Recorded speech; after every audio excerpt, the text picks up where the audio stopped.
Hey everybody, this is the Bearded Llama podcast. I am Llama Running. And I'm the Beard, and thank you guys for joining us. Me and the Llama here, we wanted to start doing this podcast. And welcome, thank you for our first episode here. And we love things. We love Star Wars. We love Lord of the Rings. I love Dune. He's beginning to love Dune. Uh, we love to talk about these pop cultures, these fictions, these material that's been put out by authors that are awesome and deep. And we just don't want to be a podcast that just talks about everything, but we want to go more narrow and deep. And so that's what you're going to get with the Bearded Llama podcast. And we want you to help you understand things that are going on, which is why, this first episode, we're going to be talking about Ahsoka Tano. Ahsoka Tano. So get your Yes, earphone buds yes. in, sit down. We're going to kind of talk everything about her. We're going to give you her background, tell you who she is, because in this current moment, The Mandalorian is out, and Chapter 13 comes out 2 days. And it's directed by Dave Filoni, written by Dave Filoni, who all of us know created Ahsoka. So, breaking news, but she's going to be in the episode. So we'll give you a little background about her. She's been name dropped in a previous episode, and they said that this episode is going to be called The Jedi. So it's like, it's her, Luke Skywalker, and I doubt Luke's coming back. So. Yeah, Luke's not showing up yet.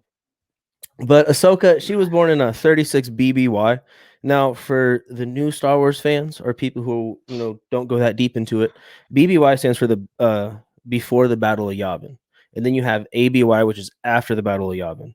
That's kind of like their central time point. Like we have, this is non PC, but we have before Christ and after death. His death is like that 0 year. Everything before, goes in inverse of everything after. Goes 1, 2, 3, 4, 5. Yeah. So she was born in 36 BBY. Mandalorian takes place in 9 BBY or 9 ABY in the first season. I'm not sure how much time's gone by in season 2, so she's either 45 or 46 years old, when she's going to make her appearance. Her species is a Togruta. Now, her species looks very similar. Oh, what's the species they look similar to? I just forgot the name. Similar, they're similar-ish to Twi'leks. Yeah, but they're not. But they're not like cousins of Twi'leks. They're actually like in the Star Wars universe. They develop differently and apart from each other. They're not like cousins or genetically like are linked or anything like that. Yeah, but they have the head tentacles, but they're a little bit different. And they got the colorful, colorful look and everything.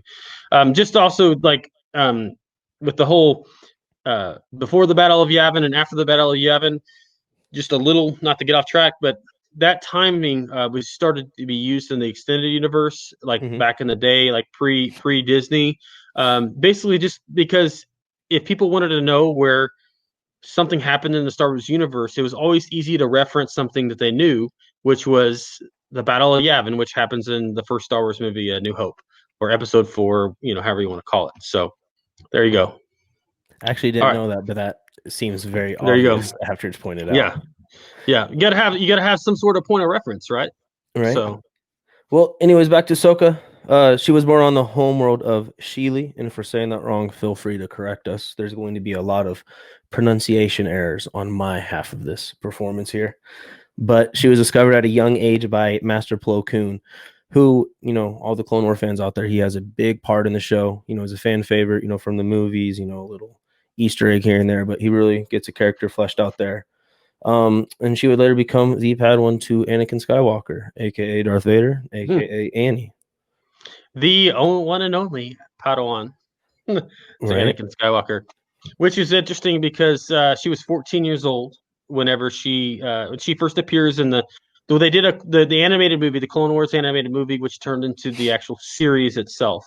And it was a good balance for Anakin Skywalker. You have him post getting his arm cut off by Count Dooku. You got the Clone War starting, and him becoming just being a Jedi Knight, and with him getting a young whiny Padawan actually made for an interesting balance of Anakin Skywalker, because the Togruta people, her race, they're a very community-based type of people. They actually, their home planet, they haven't really had a industrialized the planet.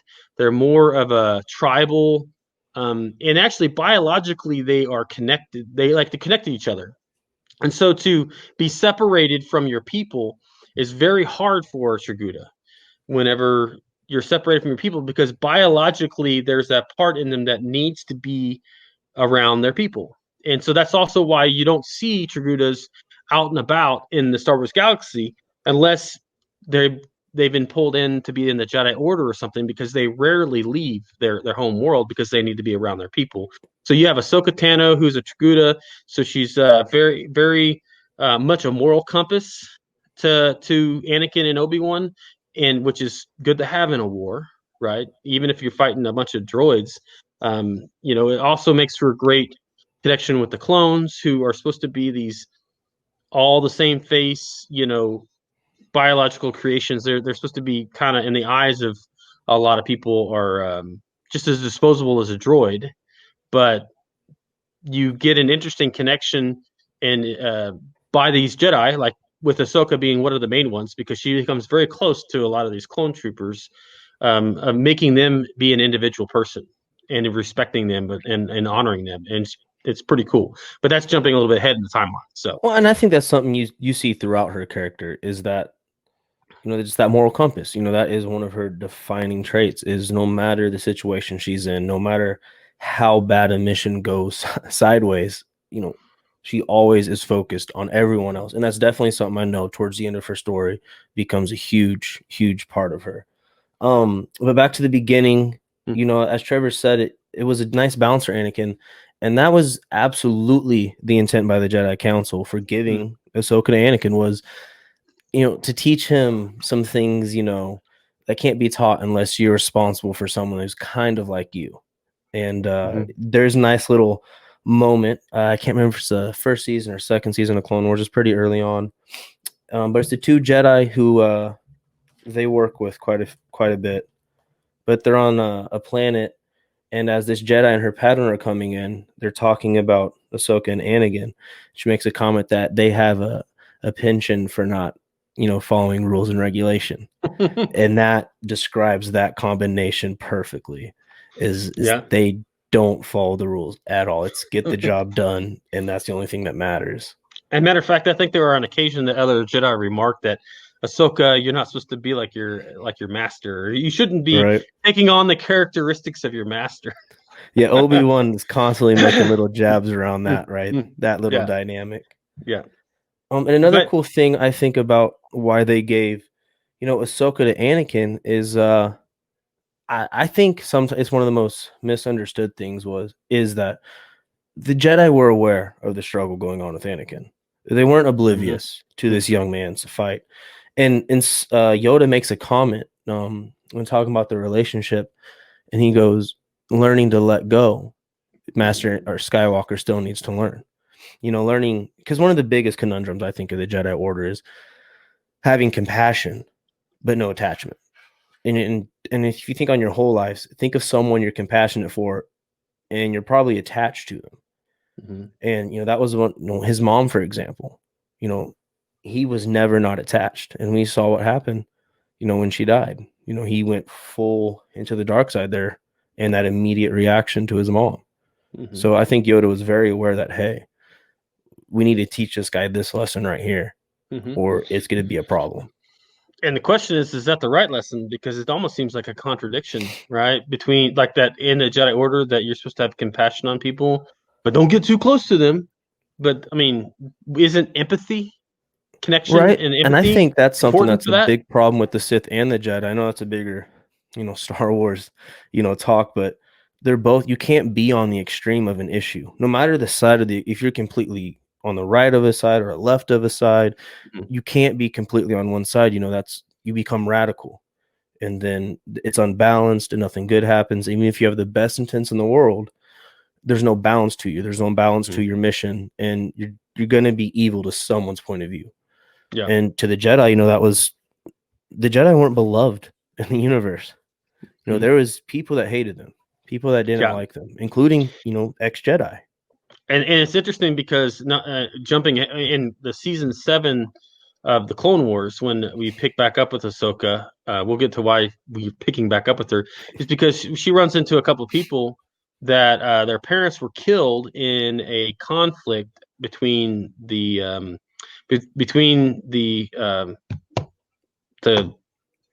Dooku's people, whatever the Confederacy or whatever, and the Jedi like were fighting like, and they were collateral damage, and the Jedi just were kind of like, well, we're sorry for your loss, gotta go, and so Ahsoka really like, I think Ahsoka, she is probably the most balanced Jedi type character that I've seen.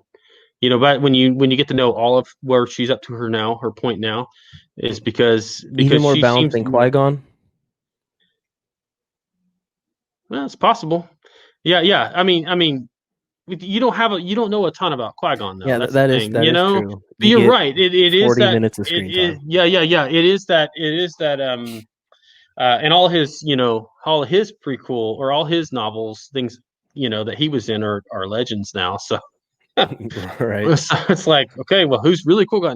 But it's that conflict, because you do, like you were just saying, there's these battle of extremes, and should you be on the extremes, which ties into our lives in our world Right. here, but Ahsoka did understand, or became, and she was principled because there were some extremes that she wasn't going to put up with. Now, because of what she eventually does, and I don't know if we want to jump ahead but I mean, basically the Well, I think first, we should just cover the bombing first. yeah, the What bomb, that yeah, issue that you said, oh, because you not too long ago you said why she left. So I think you yes, should go ahead and just cover, why did she leave? What yeah. happened, what transpired.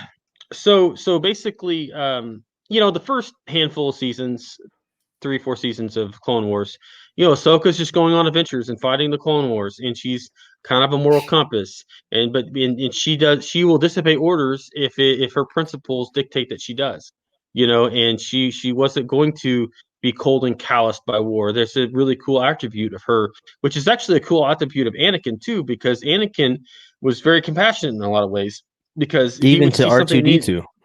Yes, exactly, because he wanted to go save R2D2. There's these people had captured R2D2, and he's like, I need to go to R2D2, and everybody's like, why? He's just a droid. But we know that you go save R2D2 because And that was pretty R2's gonna. early on, and that was a Yeah, big moment yeah. for Ahsoka because Mhm. he even says to her, he's like, he's more than a droid, he's a friend. Yes, And that exactly. ended the argument because Ahsoka was protesting, why are we doing this? And he dropped that, and Ahsoka, like, she's like, yeah, okay, yep, Okay, yeah, you're I'm right. with Yeah, you. exactly. Yeah, yeah. So it's a really cool relationship thing, and would Anakin have turned if the Jedi were more balanced? Probably not, because you got to be able to have empathy for that conflict, instead of just, no, you just got to throw that away. You got to detach yourself from all that, and because there's some criticisms of Yoda, and even the way he approached some Mhm. things. It's like, I don't know about that. Just because there's hardly any of your species around to go pal around with doesn't mean that everybody else got to also. So Right. right, right. So it's like, maybe Yoda's perfect for detachment. I don't know, but especially like the species of like the Tarudas, like with Ahsoka's race, it's a very connected, and so she goes through this situation where there's a bombing at the Jedi Temple, and she gets blamed for it. Matter of fact, I mean, she gets blamed for it, and they were going to hang. Well, they weren't going to hang her, but they were going to. The Jedi Council was like, basically, we know you did it. You're guilty. Da da da. She did And of not course, get due process, did not get her no, day in yeah, court. It was, no, you're guilty. just I don't care what you have to boom, you're say. guilty. And then, of course, at the last minute, things come out that she didn't do it, and the Jedi Council's like, "Oh, our bad, bro. We're sorry. Just come on back." And Ahsoka's like, nah, I'm out of here. Like, I can't do this. Like, I cannot, you treated me like this. I've fought for, a few years now.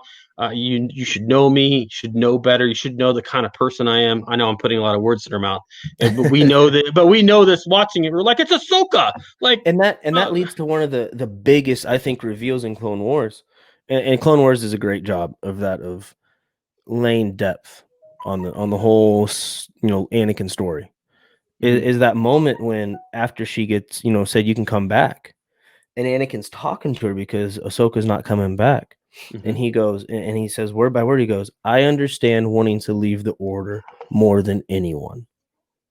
And it's just a few years before he goes bad. And when I remember seeing that or hearing that, I was like, oh my gosh, like it's starting right now. Like he's already questioning the Jedi, which became a Yeah, huge theme yeah, in the third episode, yeah. which Which he which no is longer all, trusted him.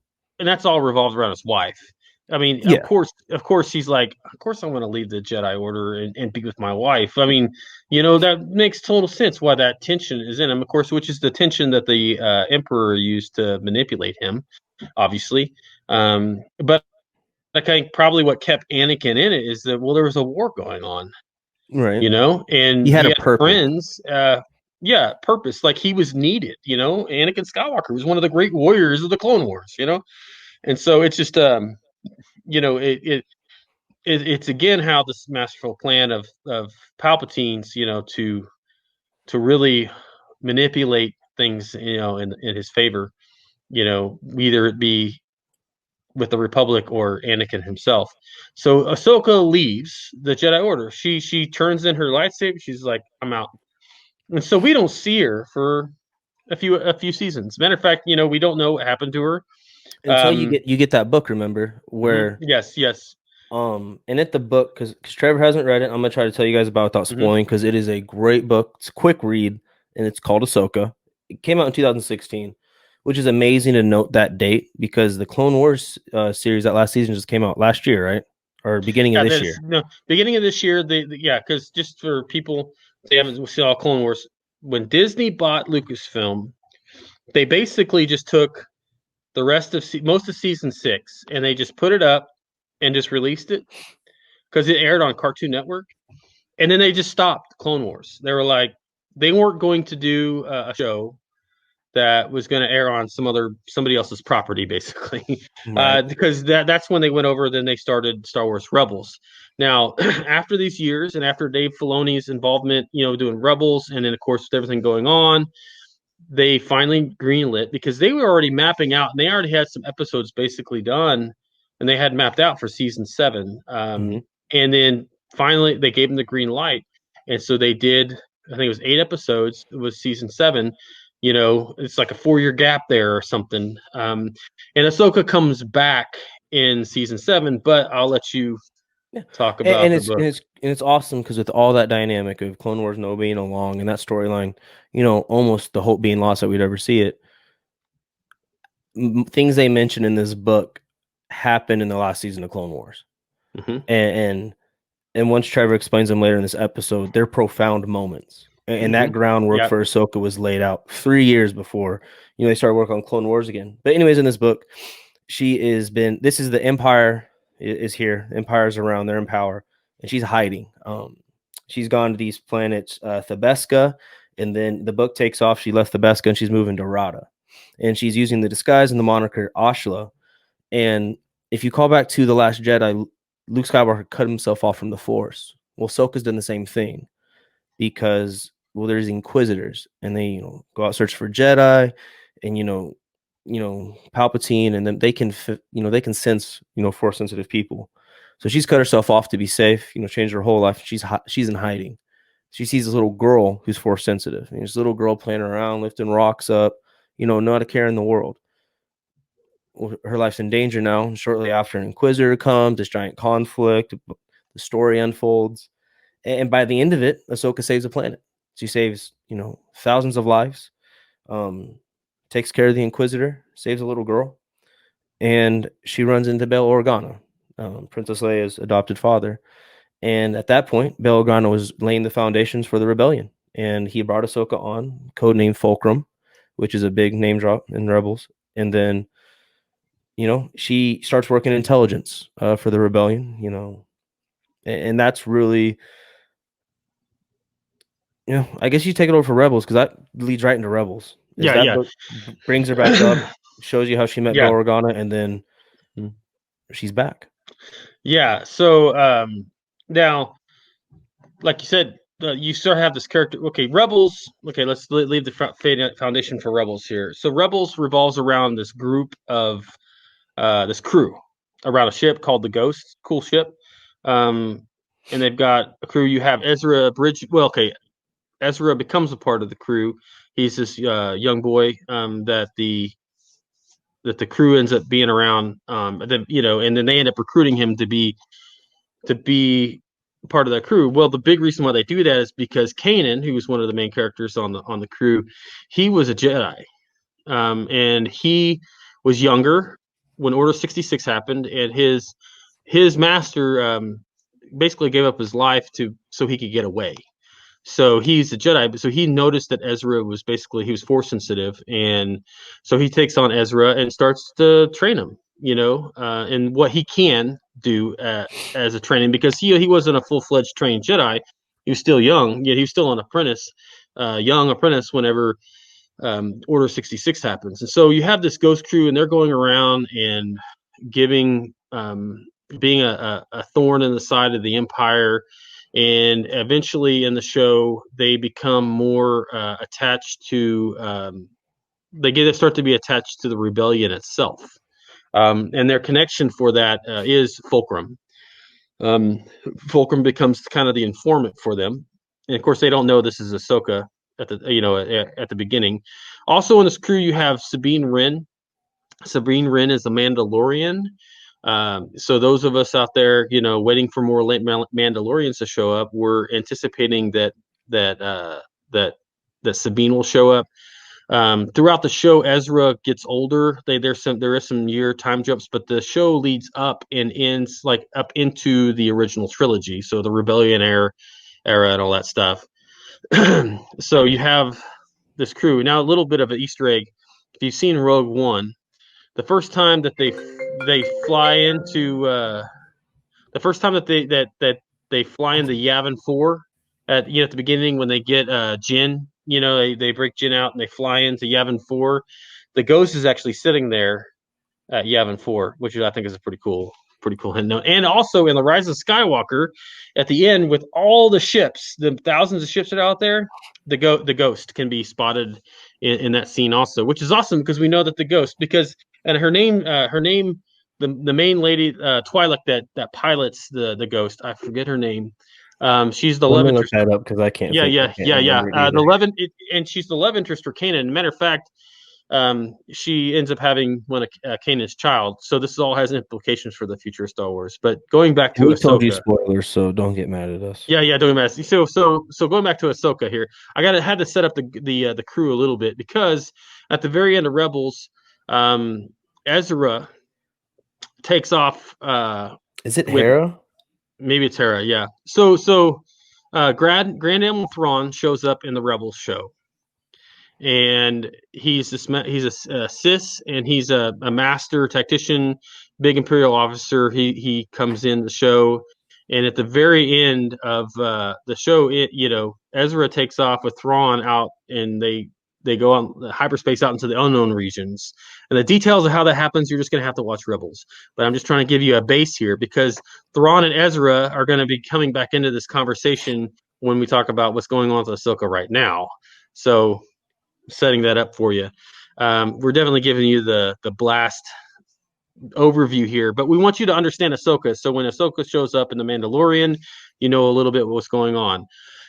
So eventually, Ahsoka becomes she reveals herself to the crew as Ahsoka. She's a former Jedi, all that stuff, and then there's some big episodes with her in it, and that culminate into she has a confrontation with Darth Vader, and this is a big important character moment because And by the um, way, not to interrupt, but the the episode that this happens, and just a couple minutes leading up to this fight is some of the best quality Star Wars. yeah, I mean, that whole episode, that's including the movies, that is one of the best moments. Is just that episode, that story, that moment. yeah. So you have the World Between Worlds story, which is actually where they run into Darth Maul. Now again in the Clone Wars, it's just we're trying to focus on Ahsoka here. But Darth She's Vader, or attached to so yeah, much. She's so pivotal. yeah. So Maul is, comes back. Maul ends up with the dark saber. Okay, and we all know if we're watching Mandalorian about the dark saber. Well, they show up on this. They show up on the planet. I just had it a minute ago. But there's a Sith temple. There's a situation where what ends up happening is Ezra ends up with the dark saber, which then gives it to Sabine, and then of course Sabine gives it to Bo-Katan, and Bo-Katan loses it to Moff Gideon, which we'll all learn about that in the future. But the important part is Ahsoka has a confrontation with Darth Vader, which is a big moment for Ahsoka, because this is a huge Ahsoka moment, because she finds out that it's Anakin.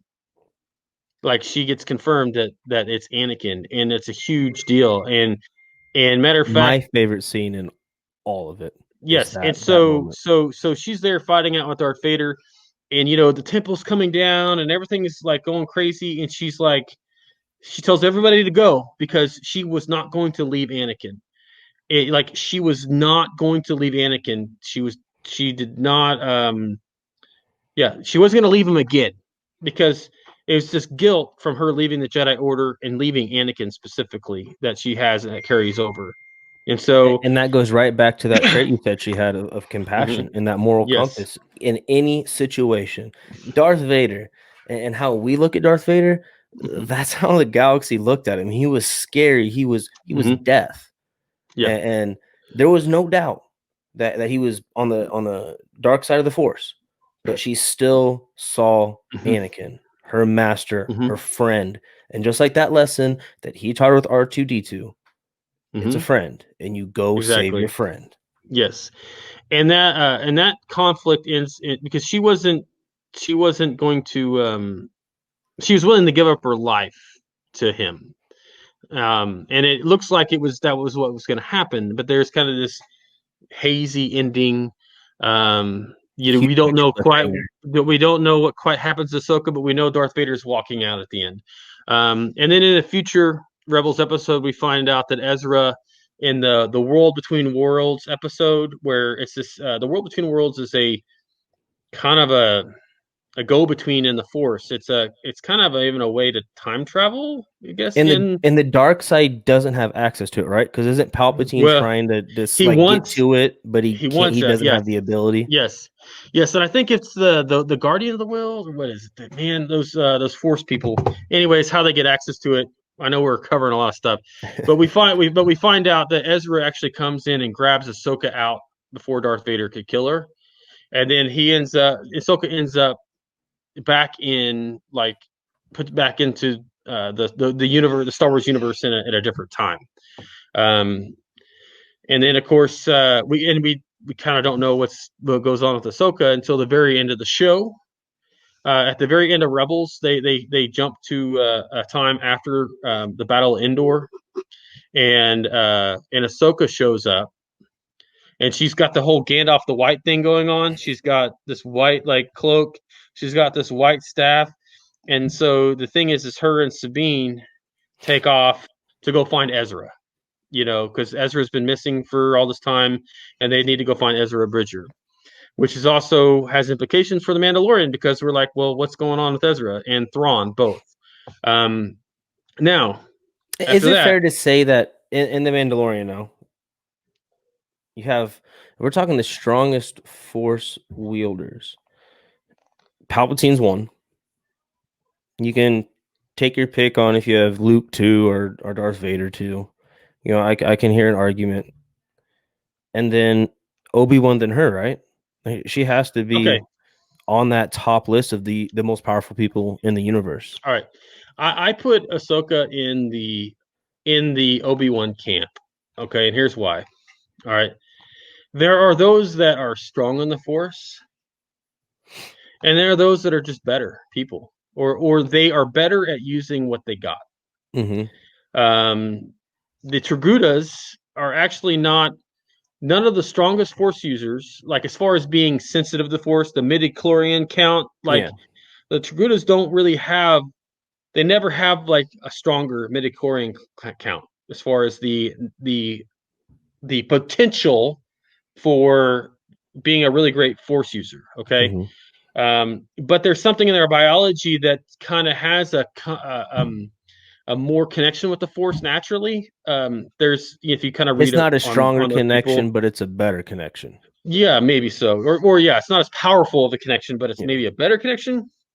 Um, because like anything in life, if you have people that have all this talent, right?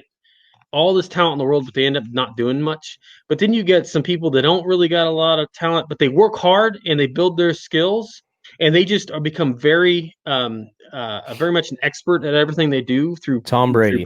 through practice. Yeah, Brady, and like Obi-Wan Kenobi is one of those. Obi-Wan Kenobi used the most basic lightsaber fighting style. In mastered. Didn't Dooku at one point? It was Dooku or Yoda or someone Mhm. acknowledged that he was the best at that form. Like that was Yeah, his form. because it wasn't the flashiest, it wasn't the most tricks, it wasn't the, but he did it perfectly. Like he was just very much in tune to it. And if I And remember right, I know this is about Ahsoka, but it was the form for defense. And I just like yes, that's the yeah, old that's Obi-Wan. It's yeah, he's the yeah, negotiator. Like yeah, anything possible before I have uh-huh, to kill you, yeah. and then I'll kill you. Obi-Wan is the working man's Jedi. You know, he's Hmm. the blue collar Jedi. If Uh, Mike Rowe was a Jedi, yes, that'd be him. exactly. And so there's a lot of Ahsoka in that, and what makes Ahsoka such a great, well, okay, now I call her a Jedi, but she after she leaves the Jedi Order, she never claims to be a Jedi again. They really need to make a term for that, or we Well, can invent one. some would say gray Jedi, but That's what I was uh, leaning towards. yeah, well, because the idea is that maybe Ahsoka, like Qui-Gon, is come to more understand that they don't stand in the extremes of the Force as much, and that maybe the better place is to be more in the middle. That sounds kind of interesting, like an interesting concept, kind of like the politics of our country. That maybe we shouldn't be on the Right. extremes, maybe we should be more in the middle. But anyway, I You digress. can learn so much from all the nerdy stuff your kids watch, people. Right? Um, and so that's what makes Ahsoka such a great character and a great Force user. You know, is that she's principled. She doesn't have to be a part of a Jedi Order or a Sith Order to have an identity or to be who she's going to be. She's got her principles and she's going to act in that way. And so I think that's good to know when it comes to Ahsoka coming up on the screen for the Mandalorian is that she's not just going to do maybe exactly what you would expect a Jedi to do. Because she's not a Jedi. Matter of fact, she says, "I'm not a Jedi." She says that. But Very that doesn't take adamantly, very like adamantly, almost very like it's an adamantly. insult to call her a Jedi. Yeah, right. Which I kind of find it interesting that they're calling this upcoming episode the Jedi, which I'm like, so are they Whoa, kind of whoa! being?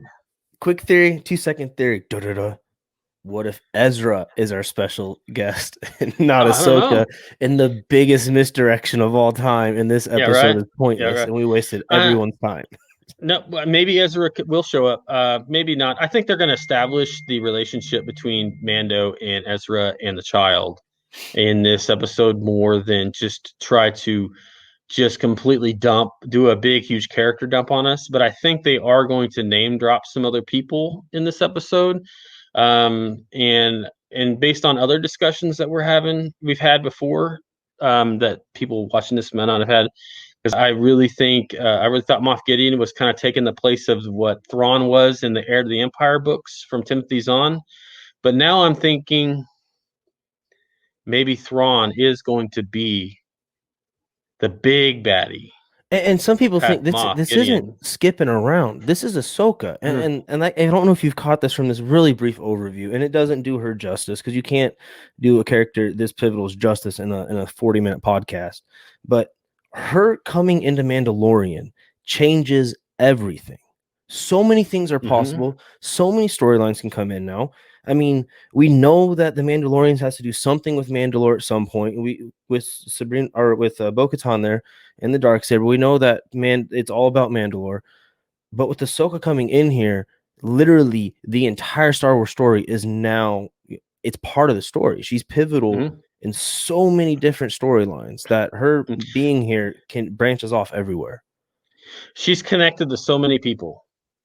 Like her connection, she's a connection to the old Jedi Order, which Luke is not a connection to the old Jedi Order. Nobody's around that's connected to the old Jedi Order at this time. But she was in the Jedi Order. Which I She wouldn't be fought in the surprised Clone if Wars. we see her. We get Luke in here at some point in the Mandalorian or an Ahsoka spinoff series because she Yeah, is yeah, Rosario Dawson is signed to multiple series. yeah. And And then it's you get this for heavily, the new Jedi Order, some yeah, foundation because Luke uh-huh. has to learn stuff from somebody. He only learns Yeah, so yeah. much from Be, Obi-Wan. because Luke's in his late 20s at this time. I mean, Yeah, Ahsoka is way more experienced, Force user than Luke is at this right. point.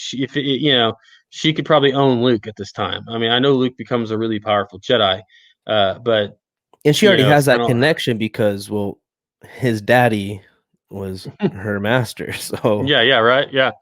So, but it makes for a very interesting dynamic. But I don't think she's going to start a Jedi Order. I just meant as I far don't as think she wants to start a helping Jedi Order. Luke in a Yeah. sense later on. Later on, I don't think Yes. Baby Yeah. Yoda is going to get trained or get into the Jedi because if anyone has played um, Jedi Fallen Order, they get spoiler. It's a video game. They get a holocron list with all these force sensitive children, and they destroy it. They decide like it's not safe to do a Jedi Order. Like these people are safer on their own, so they hmm refuse to start a Jedi Order there. Um, which and is I good think if you don't Ahsoka is going to have if continue you that. yeah, which is good since you don't have the Empire going around and looking and trying to scoop up all these force sensitive people, all these force sensitive children. There Mm. is an episode in Rebel. Is that Rebels? I believe it's Rebels, where they go and they save a few children, force sensitive children, because they're being hunted down by the Inquisitors. Basically, so they could so the Empire could use them for their own nefarious purposes, and so Cloning, they maybe. or well, Inquisitors, because the Well, I Inquisitors, meant the force sensitive children, cloning them, maybe. yeah, but the Inquisitors are force sensitive, so Mhm. the Inquisitors were somewhere, like, and if people don't know what the Inquisitors are, basically they're trained soldiers for the Empire that are helping to hunt down the remaining Jedi.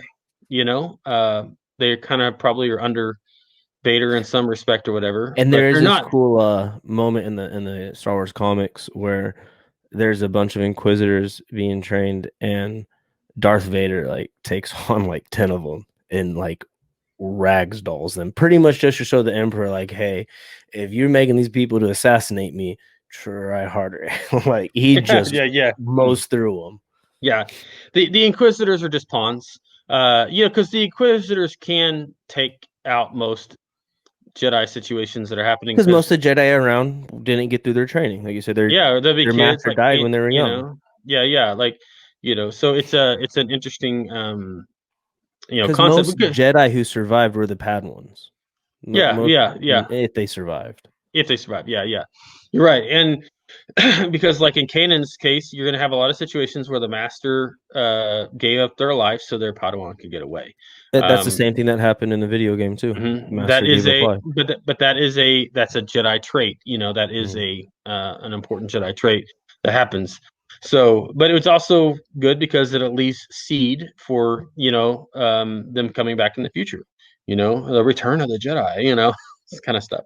So So, now that we've talked about Ahsoka, and kind of given that background, and we've discussed, her involvement and later stuff, and can really set her up for Mandalorian. Where do you think her character is going here? What do you think the role she is going to play, at least in season two, just this season? okay, if Thrawn is there out there, if Thrawn is out there, she's probably trying to find Thrawn. Um, because he's probably going to be the ultimate threat. Because you have Grand Admiral Thrawn, who's technically higher ranked than Moff Gideon.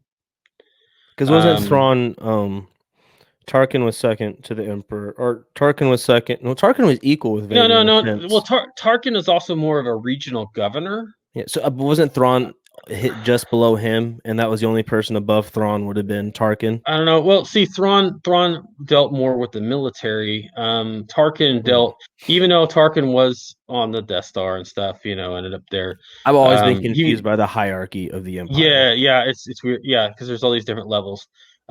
Thrawn's more definitely a more military person. His strengths are in military strategy.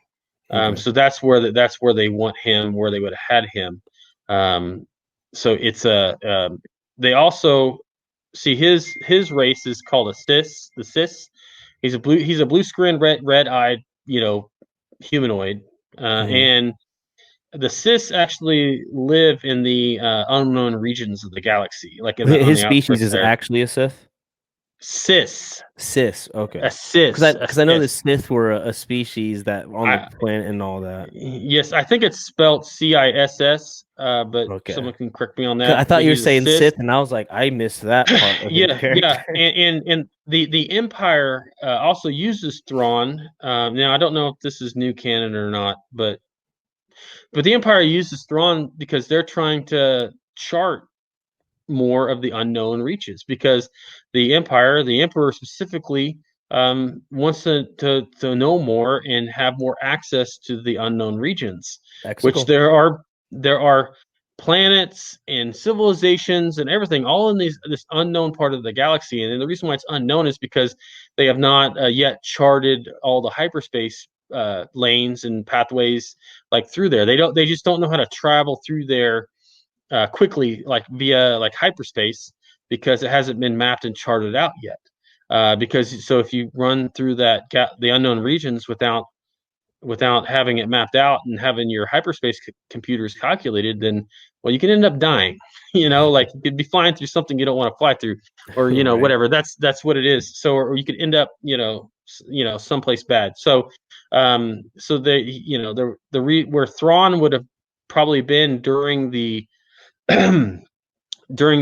events of the original trilogies, he would have been out there in the unknown areas, charting things and doing things. Of course, then they bring him in. They do bring him uh, in the Rebels. Which is that's what he would have been doing up to the original trilogy, I guess, for new canon. I'm trying not to like mix legends and whatever, but I Yeah. think I'm wondering if Tarkin is going to end up being a big factor, being the big villain or the bigger villain to deal with. Now, whether they deal with him in the Mandalorian series or not, I don't know. But Ahsoka is heavily rumored to have her own show, her own. Well, whether it's just a mini series or a multi-season show, I don't know. But like you said, Rosario Dawson has a multi-series contract, so we're going to see a lot of Ahsoka, and it's going to be really interesting. And Um, and, and just so people know, because some people like when you say the big bad will be, Thrawn, Gideon, the bad guy in Mandalorian, Gideon, he's not gonna be crazy high up, in the he grand is scheme high up. of the bad guy. He's high up, but he's not gonna be your big bad guy for the whole plot going on in Star Wars. Because the Yes. Mandalorian is just a little part of Hmm. what's happening. And yeah, Hmm. Gideon's big, he's important, and what he does could be pivotal to, other storylines, but yeah, there's other people who are going to be, bigger than him. Example one being Thrawn, and he's Hmm. going to have a Yes. much Yes. bigger effect in the whole story, this whole new canon they're laying out, and really all Star Wars will be now getting into in this 30-year Yes. gap between the two series. Yes. And there's no there. Even with the sequel trilogy, there is plenty of room, and it's not contradicting anything for there to have a storyline that has a attempted reemergence of the empire. You have Right. all of these imperial remnants like Moff Gideon, and you got Tarkin or others that are going to basically kind of regroup and try to take on the new republic and reestablish the empire. It That honestly is make more sense that there was attempts to bring it back before the First Order came. Because to say yes. the Empire fell and then Mhm. sometime went and the First Order came and took control, I've always found that hard to believe. So if they really attack some storylines where the Empire is trying to come back in different forms, different times, and it's not successful until the First Order. That's just more realistic because Yeah. there's always failed attempts between successful ones. Yes, because the rebellion or the alliance, um, yeah, they were able to defeat the Emperor, blow up the Death Stars, and everything. They were able to topple the Empire, but they weren't big enough to exterminate the Empire. And they Like they had trouble ruling the galaxy that they took mhm. over, and they Yeah, mentioned that in the Mandalorian is like the Empire couldn't control the outer rim. What makes them think they can? yeah, exactly. So, because the Outer Rim people are just they just kind of want to be, a lot of them just want to be left alone. And there's debate for another episode of this, but that the Empire was better for the galaxy on a day to day, living point of view. That for the average person, the rebellion did not offer a better life. Well, yet or maybe. I mean, it just depends. I know that Right. there's a lot of different interesting views because I think of the conversation that Jin has uh, with um, what's his name? Oh no, I'm brain farting.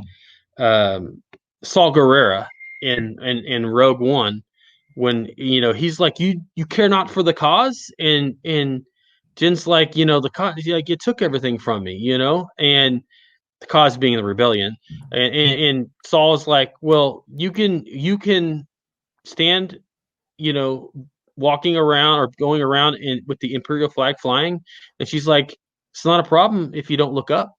It's kind of like, Right. it's kind of like, ooh, like it's kind of that, yeah, like for the average person, it may not matter empire or But republic once or again, a whatever. real life, comparison here. Does the average person really pay much attention though?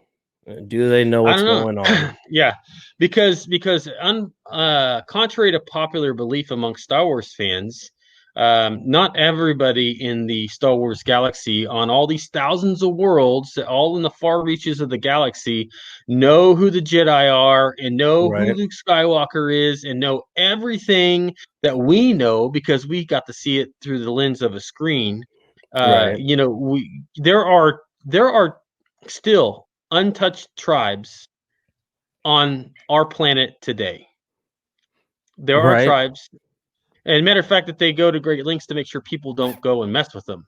Like, Right. so there are tribes, uh, there are people on this planet Earth right now that don't know who Elon Musk is. They don't know who Donald Trump is. They don't know who Joe Biden is. They don't They know don't know. America's a thing. They don't know. They don't know anything. They don't know what China is. They don't know what a cell phone is. They don't know. They don't know what a car is. They don't know anything about what's Right. going on. And to think that there that there aren't people in the Star Wars universe that don't know what's going on. You like, why the Mandalorian is not familiar with Jedi? Well, because he also was raised in a very religious sect of the Mandalorians that cut themselves off from most everybody in hiding, Right. right? So of course there are going to be people that don't know what's going on, completely, and with all these little small characters and all these things going on. So it's so you're right. Like for the regular average Joe citizen, and do they, does it matter to them who's in charge? That's a good question, deep question that we could maybe explore sometime more Right. specifically. But But we're thinking talking, but we're talking about Ahsoka Tano on this one. So, right, and for the average Joe, you now know who Ahsoka Tano is. but You have a there's actually background. there's There's actually more one to it. there's Oh, you actually got more? one last thing. It's I was actually saving this to the end because if you want to know who Ahsoka Tano is, like in and like the most awesome showing of who Ahsoka Tano is, it comes in the last 4 episodes of the season 7 of the Clone Wars. My bad. I almost robbed everyone of a great Yes, moment. yes, yes. So the last 4 episodes of the season 7 of Clone Wars tells the story of what's going on with Rex, who is an ARC trooper, a clone trooper, and Ahsoka. While the events of Revenge of the Sith are happening. And so they do the siege of Mandalore. So basically, Mandalore has been taken over by Maul.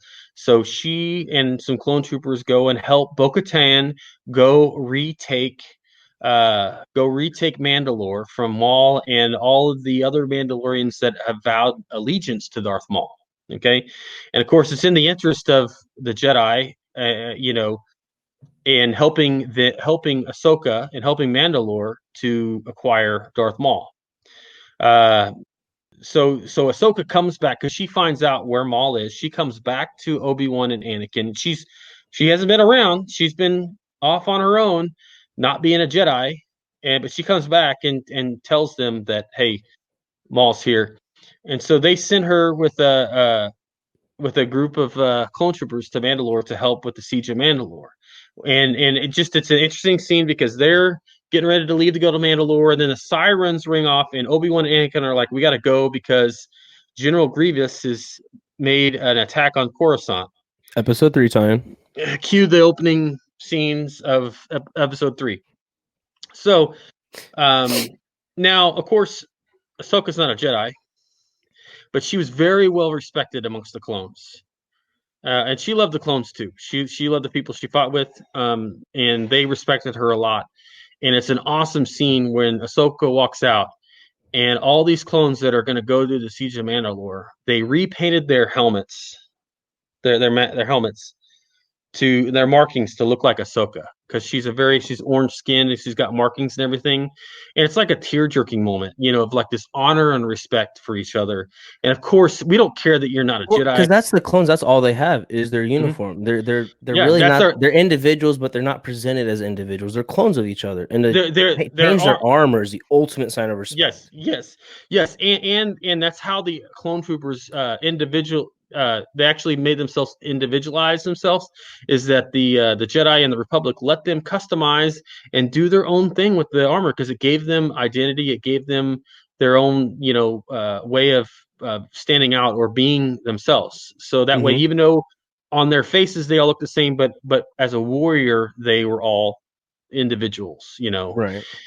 So it's just awesome tear jerking respect for Ahsoka, and they're proud to go fight with her. So they go to Mandalore, boom, they do it, and then one of the most awesome lightsaber battles, like things happen. Her and Maul, they capture Darth Maul. Okay, I'm skipping through a lot here because I want to get to the main thing. So they're on their way back. They have Darth Maul, and they're on their way back, and then Order 66 happens, and so Order 66 is called, and And of course, the clone troopers are like, well, that means we gotta, kill Ahsoka. And Ahsoka's like, I'm not a Jedi. And they're like, we're still gonna kill you. And Rex, of course, does this, like, he kind of like fighting because, okay, if you haven't watched Clone Wars, the clone troopers end up with a chip, and it's an inhibitor chip. And there's some Clone War episodes that have to do with this. You have to go back and watch it to get the detail. But Rex kind of fights it for a minute, and gives Ahsoka a clue. So she gets away and is hiding on the ship. She finds out that they got these chips. She gets a hold of Rex. She takes the chip out. Rex gets back to normal, but they have all the other clone troopers on the ship coming after and trying to kill them both. But Ahsoka, And they're these are gonna the people that literally like, not long before painted their armor were for her, all yes, behind exactly, her. exactly. Like it's just this complete flip. Now Ahsoka realizes that they're doing something against their will. Like this is. And so she tells Rex, she's like, we can't kill anybody. Like, we need to get out of here. We need to find a ship. We need to get out of here. But we can't kill anybody. But Rex is like, they're all going to try to kill you. And she goes, well, that's not what we're going to do. So they're running around the ship, and Rex has got his blaster on stun, and they're fighting, and they're doing everything, and they're fighting through all these clone troopers trying to kill them, but they're not killing them back. And of course, they in the process they let Darth Maul out. He wrecks the ship. It's gonna crash land. It's going down near a planet. It's gonna crash land. And again, Ahsoka and Rex, they do get out. And of course, they don't fight. They don't kill themselves their way out. And they get out. But the ship crash lands on the planet. And then there's a scene that cuts to like at the end, and what happened is Rex and Ahsoka, they buried all those clone troopers. Like they took the time to, even though they were trying to kill them, like they buried their comrades, the ones they fought with, the ones they respected and they honored. They took the time to bury them all, and they set them up and with their helmets like on sticks right there to mark their graves. And that right there, that's Ahsoka Tano. And that's Like if what you're supposed to be as a force wielder. That was, she really is the picture of that picture perfect. I don't want to say Jedi because they're on one side, but she's she's what you were supposed to be. she is what the Jedi Order is supposed to be, and that is who Ahsoka Tano is. And now, if you are figuring out why is everybody going crazy over Ahsoka Tano being the Mandalorian, because Ahsoka Tano is the best, the most awesome Star Wars character that is yet to show in a live action screen. All right, she is if you had to pick people's favorite characters in all of Star Wars, she's up there. Way up She's there, in that yeah. top 10 for sure. She's probably Hmm. in the top 5. I know Hmm. for me personally, I love Kylo Ren. He's my number 1, but Ahsoka's number 2, and it's barely not number 1. But since the first moment she was on screen, I hated her, and then the second moment she was on screen, I fell in love, and then it Yeah, was from there on. It was everything Ahsoka Tano. yeah. But if you guys, I'm telling you, you have to watch Clone Wars, watch Rebels, and if it's for one thing, it's after you see her on screen in Mandalorian, you're gonna want to know more. Just put it on, watch it, fall in love with it, and honestly, besides the fact you're getting to meet this great character, you're gonna get to understand her. You're gonna understand Star Wars. You're gonna get the whole story, and this stuff that's going on in Mandalorian is gonna make more sense. These characters are gonna make more sense when you hear a name. You're gonna know the name, and you're gonna understand that they are the story. Ahsoka is the story. She is just as much the Skywalker saga as the Skywalkers. If you take Hmm. her out of it, everything's different. Hmm. Anakin's different. Well, how long it takes for him to turn is probably a lot sooner. If he doesn't have Ahsoka, he's probably turning way before episode 3. She didn't keep him from turning to the dark side, but she sure fought it off.